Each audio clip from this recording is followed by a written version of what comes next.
Hey friends, welcome to today's video. It's what are sunlight science experiments like?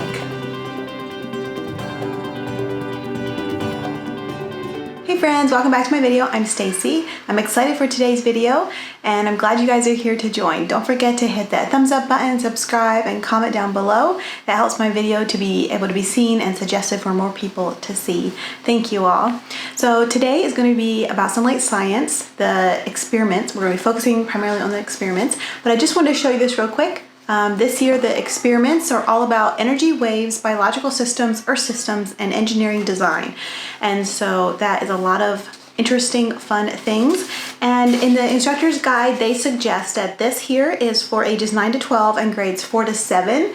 And of course, that is just a suggestion. It is not cut in stone. So my twins they were 9 and 10. They're 10 currently during this school year and they're in 4th grade, and it is working very well for them at this age. I don't think you would want them to be a whole lot younger. Definitely older would be fine, but it's working just fine for at the ages that they're at, and they enjoy it. Okay, so just in case if you're not familiar with Sunlight, it comes with this big binder, and in here is the instructor's guide for the year, for everything I need for history, Bible, literature, reading, and science. And I just take out of here like a month's worth at a time and put it in a smaller binder. I call it my working binder, and that's what I carry around with me for the month. Today we're going to be focusing on the science experiments, and this is the big box that comes with the Sunlight Science. It's up to you. You don't have to order this if you don't want, but it does make doing the experiments much more doable and manageable. And in here is everything you'll need. There are a few things you still have to collect yourself, and they tell you that in the instructor's guide, like, okay, for next week you're going to need cardboard from a cereal box, or you're going to need scissors and glue or pencil, or things you tend to have around your house already.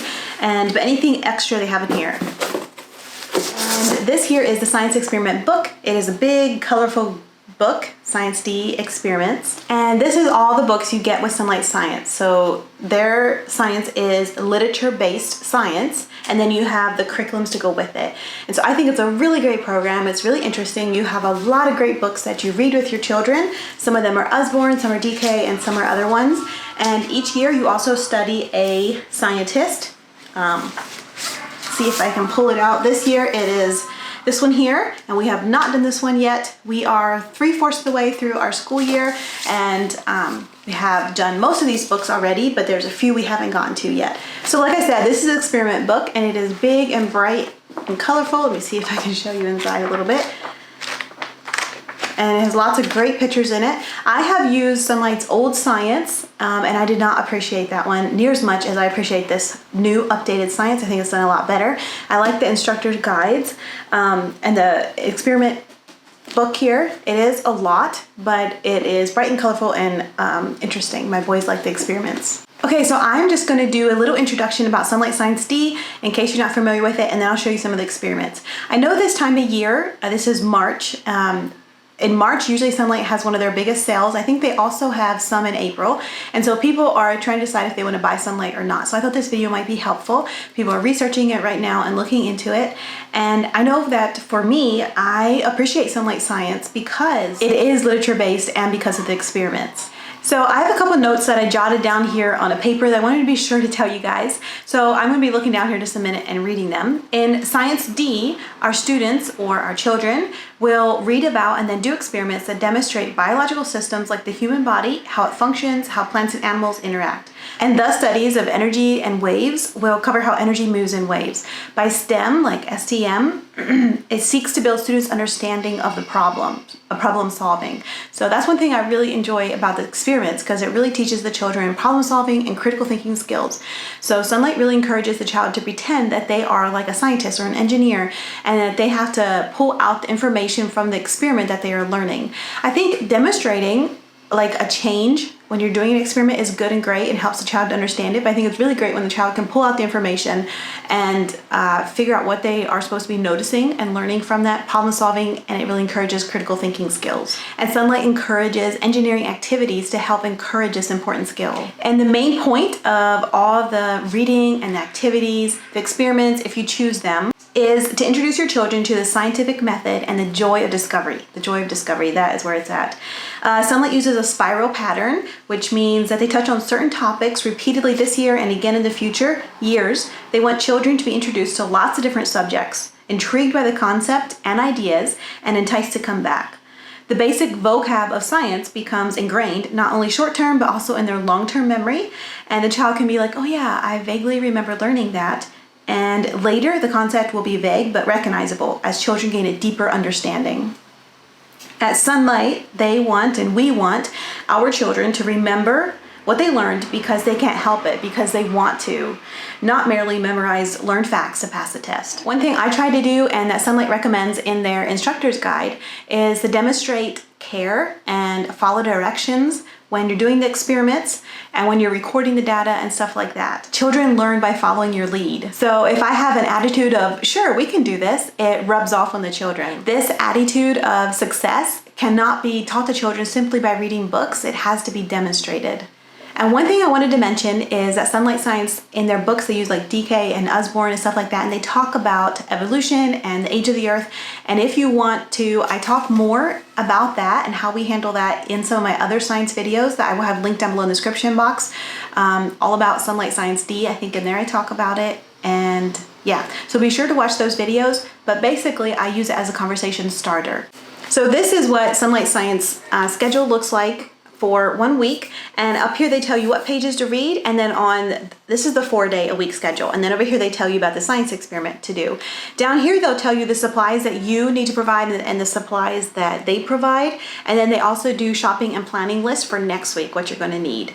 So I really appreciate that they do that. Down here at the bottom they have any notes or anything that you may want to be aware of as the teacher for this week. And then back here we have the different questions and stuff that they have to answer along with answer keys. So we're going to try to do 3 experiments today. We'll see if we have time. But the first one is, how do muscles help you move? And as you can see, I already highlighted some of the stuff over here so I can summarize it to my boys, make sure I mention it.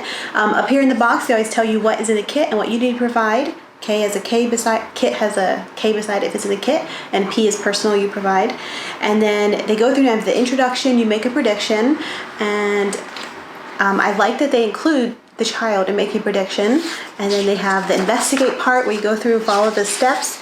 And then they have draw conclusion, which is like question and answers back here. The answers suggestions are in pink. Then they have a takeaway and go further. Oh, here's the bigger picture.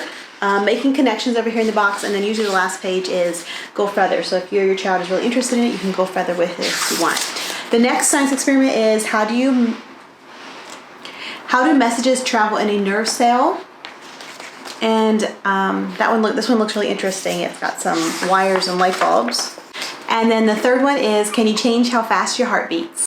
I think my boys will enjoy this one. This one looks like it's really fun. Over here on the next page, it has you make a prediction. And first you have to measure your pulse and your breathing rate. And then part 2, you measure your pulse and respiration rates while doing different tests. So this is like long stride walking test, jumping test, dance test, a fake swim test, and then the rest, the final test. Okay, then you draw your conclusion and have the questions and answers, and then back here is takeaway, see the bigger picture, making connections, and the last page is always go further. So in a minute, I'll show you clips of us doing those science experiments. I wanted to say real quick, one thing I have a challenge with sometimes is finding the time to do science. Usually during the day, I have science tacked on at the end of our day, and I'm already kind of like tired, and I can usually get the science done, like the reading and the questions, that part is fine, but doing the experiments at the end of a homeschool day is usually not going to work. So normally what I end up doing is waiting till Saturday and doing our science experiments then. Sometimes my husband is able to be here to help us, which is really fun. And then sometimes he can't be here. Sometimes I'll let them pile up till we have 2 or 3 to do on one Saturday and then do them together. That saves time also. If I just save a block of time, this is going to be our science experiment time and we do it then. And I can read ahead and get it prepared, get it all set up. That works really well. So I want to show you this over here. I have my 3 science experiments all set up. That way I can call the boys in and go over them. And like I said, I like to read the instructor's guide ahead of time so I kind of can summarize it to them. So I have my science kit here, and for the first science experiment we have our cardboard, rubber bands, the little push pin thing, and a pencil. And then over here, this one here, we have the light bulb, battery, electrical tape, wire, glue, scissors, pencil, colored crayons, and also the data sheet. And then this is the third one, and this is about breathing. And I have the science book there, all about, laid open about that page. We need a stopwatch and pencil. That's all we're going to need for this one here. And this is the data chart. So it should be fun. Okay, so we are going to learn about how do muscles help you move. So this here is like your knee. But first of all, I want you to make a prediction. How is it possible to model the effects of muscles on bones at a joint? So your joint is like your knee. How do you see your muscles moving like here? Imagine it's a beautiful spring day and you and your friends are about to go for a walk. Your brain is already preparing to send a signal to your legs that they need to get moving. So we had to go through and build this here. So imagine this is your knee, this is your upper leg and your lower leg, and these here are your muscles, and this is the joint of your knee, okay? So I want you to feel how the muscle works. That will help. Right. Can you hook it back up on there again? All right. So what do the rubber bands represent, Zeke? Muscles. And what do the cardboard represent?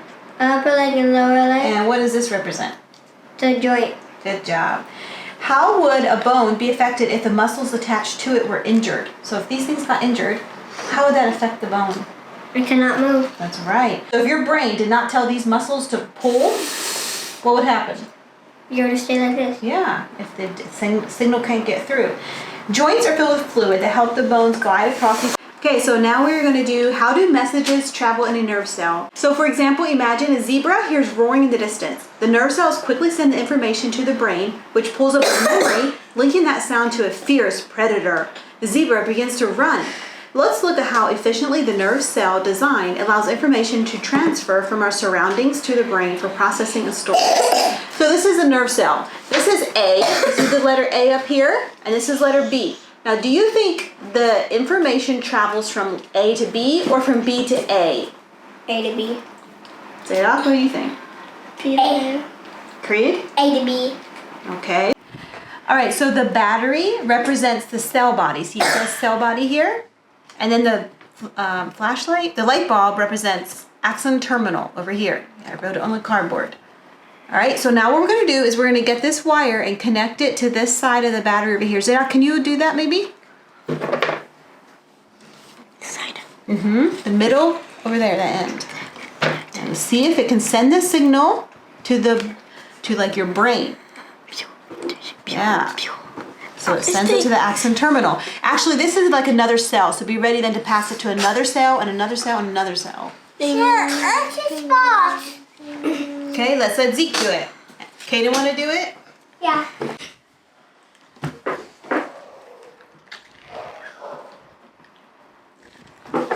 No, it didn't light up, so you got to put it right in the middle. Push it hard. You got to push against it hard. There. Oh, it flashed. And it's not lit. It was just a sticker from the store. Oh.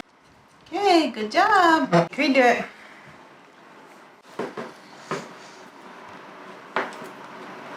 Oh, you got it. Okay, Zeke. Oh, you got it. All right, now we got to draw conclusions. Using what you learned from the model, explain the directions a message travels in a nerve cell. Zeke, which way does a message travel in the nerve cell? Why is the eyes doing? From this to this. Yes, from A to B, right? What do you think might happen if one of the wires was damaged in our model? And here, one of the wires was damaged. What would happen? Not work. So what would happen if a person's nerves were damaged? It would not work. It wouldn't work, right? The human body contains millions of nerves. All right, now we're going to do our next experiment, and this one is called, can you change how fast your heart beats? Zadok, do you think you can change how fast your heart beats? Yeah. Zeke, do you think you can? Yeah. So it says, have you ever heard the expression, breakfast is the most important meal of the day? Yeah. By now, you certainly know that you perform your best when you have had a nutritious meal. The reason is to provide your cells all the building blocks they need.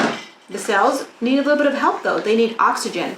Oxygen is essential for cell. How is a person's heart rate and breathing affected by different activities? You jumping jacks and then your heart goes up, then you sit it down and then your heart goes down. Yeah. Okay, so we're going to do a data chart here and see. Find his pulse first. Okay, so first of all, we are getting Creed's heart rate for 30 seconds.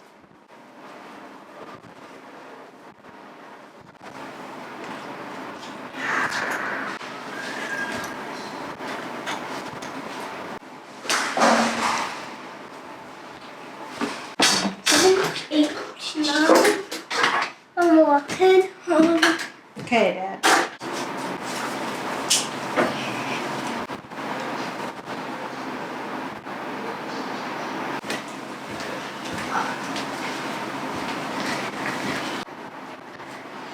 Okay. Yours stay the same. Me? Yep. Okay, 21. 21 times 2 would be 42. That's sped up a little bit. We're doing some jumping jacks to get their heart rate going. Go faster. More. Get that blood pumping. There you go.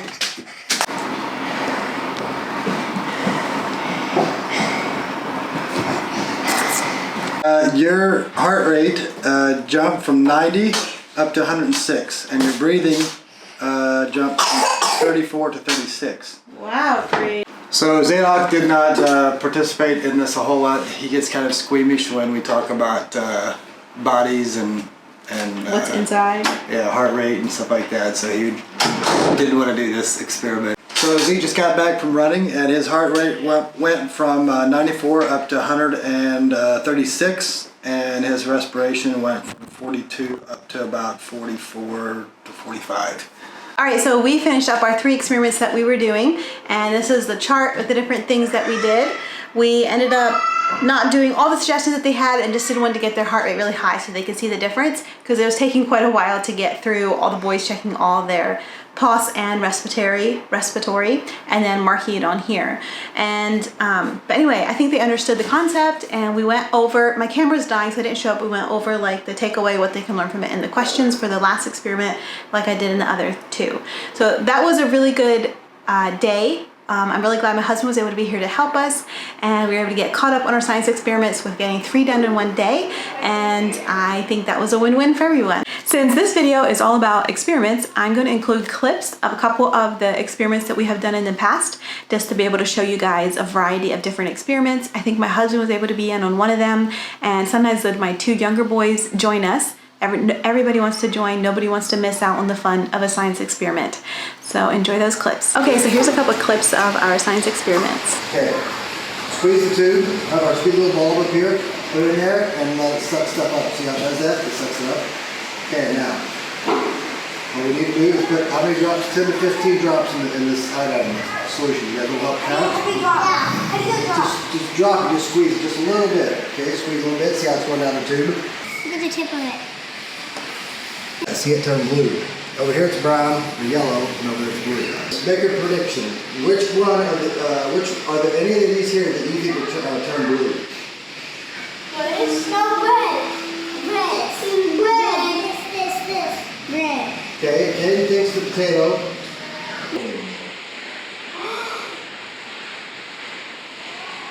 That definitely turned bluish purple, didn't it? Okay. Creed, which one? Is it The red is not big anymore.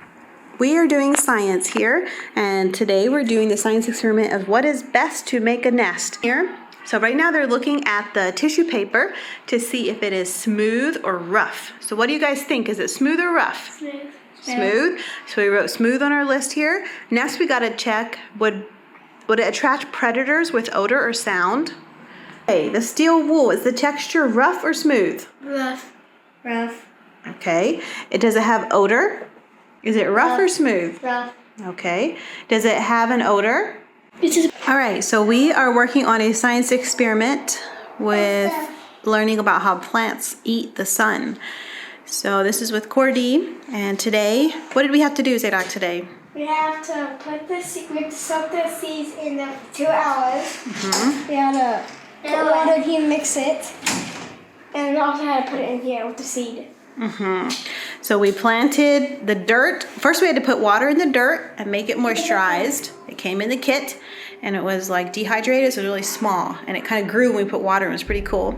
And then the lentil seeds we soaked 2 hours, and then in the kit came these little things, and so we filled them with dirt and put our 3 or so lentil seeds in each one, and we're gonna set one in the sun, one where it gets only a little bit of sun, and one where it gets all dark, and we're gonna observe for a week and see what happens. And even the little guy's in on this experiment. He thinks it's quite interesting. All right, guys, that is all I have. of our Sunlight Science experiments. Hope you guys enjoyed it. My boys really enjoyed the experiments. And don't forget, I do a new video every Friday, so make sure you come back. On this video, please give a thumbs up, comment down below, subscribe if you haven't yet.